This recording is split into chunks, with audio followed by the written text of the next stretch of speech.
Regresamos nuevamente aquí en Contexto, abriendo la conversación. Estamos conversando justamente sobre ayuno terapéutico, los beneficios que genera justamente esta práctica, y lo estamos conversando con Sogni Mafowana. Él es terapeuta especialista en salud integral y ayuno terapéutico, egresado de la clínica Buchinger de Marbella, España, e ingeniero en agroalimentos. Sogni, nos hablabas ahorita parte, digamos, de cuando uno comienza estos ayunos, sobre todo los ayunos prolongados. Bueno, comienza las células a consumir la grasa porque requiere glucosa, y aparte de lo que nos explicabas, el centro finalmente de esta práctica de ayuno prolongado es esto que se conoce como la autofagia. ¿Nos puedes explicar un poquito más a la gente que nos escucha de manera muy sencilla cómo debemos entender la autofagia y cuáles son los beneficios? Bueno, finalmente el ayuno prolongado genera o potencia la autofagia, y esto puede generar beneficios a la salud.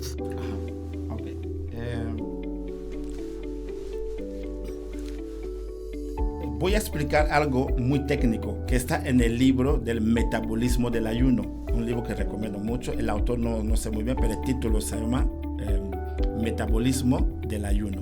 Se lo recomiendo para que lo lean.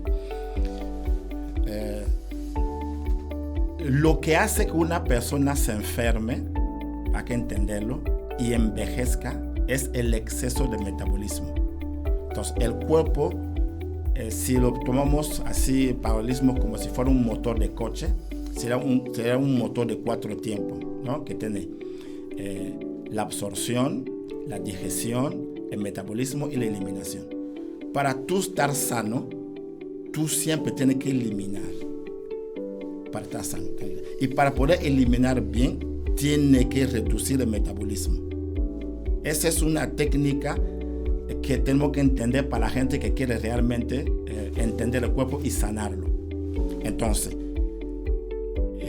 el exceso de metabolismo impide a que el cuerpo elimine inclusive células muertas o moléculas o microbioma muerto.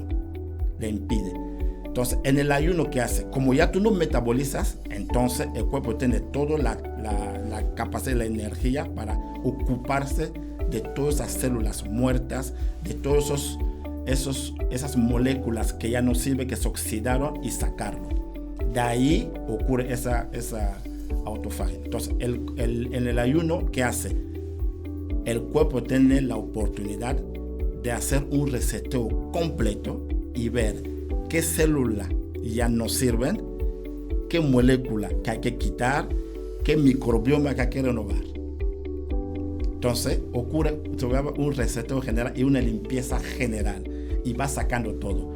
Eso es lo bueno del ayuno. El ayuno no, ¿cómo se llama eso? No dice, no, voy a nada más tratar esto y voy a excluir el otro. No, el ayuno hace un reseteo completo.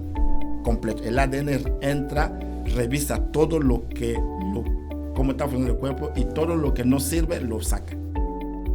Una limpieza de casa. Es una especie de casa, revisa todo, voltea todo, cama, todo lo voltea.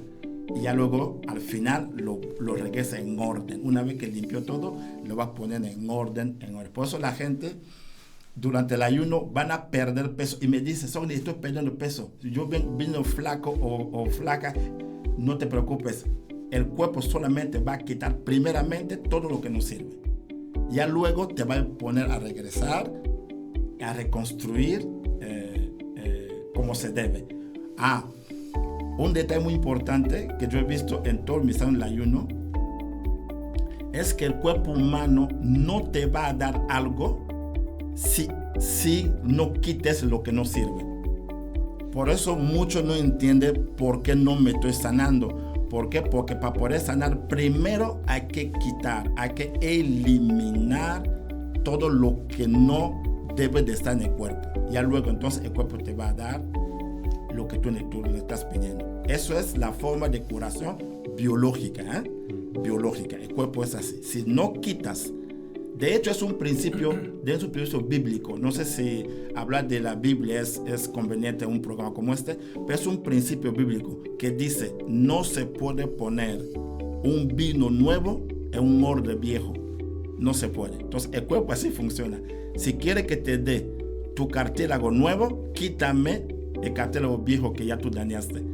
Si quiere que yo te ponga un músculo nuevo, quítame el músculo viejo que tú dañaste. Entonces yo te repongo todo lo que tú me estás pidiendo.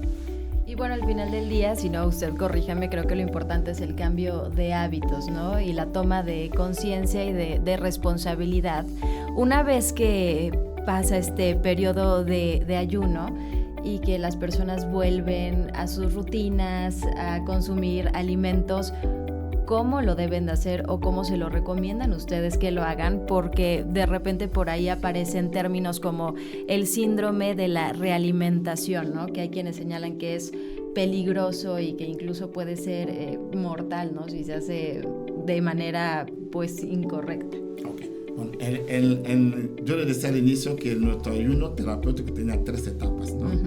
La etapa de entre el ayuno, la etapa de ayuno en sí, donde hablamos de la hipoglucemia, y luego viene una etapa que se llama salir del ayuno. Eso sí hay que ajustarlo bien. Normalmente cuando entra el ayuno va siempre de los sólidos hacia los líquidos, y cuando tú vas a salir del ayuno vas a salir de los líquidos hacia los sólidos de una forma muy ordenada. Entonces, ¿qué hacemos nosotros?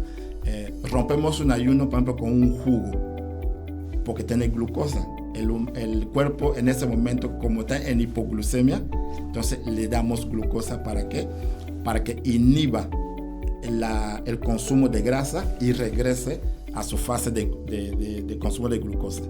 Entonces pasamos ahí y después vamos a una papilla, evitando una masticación brusca, porque la masticación acelera el metabolismo y acelera el tubo digestivo. Entonces vamos con un jugo, y luego una papilla, y luego algo que está cocido a vapor, para que la masticación no sea tan brutal.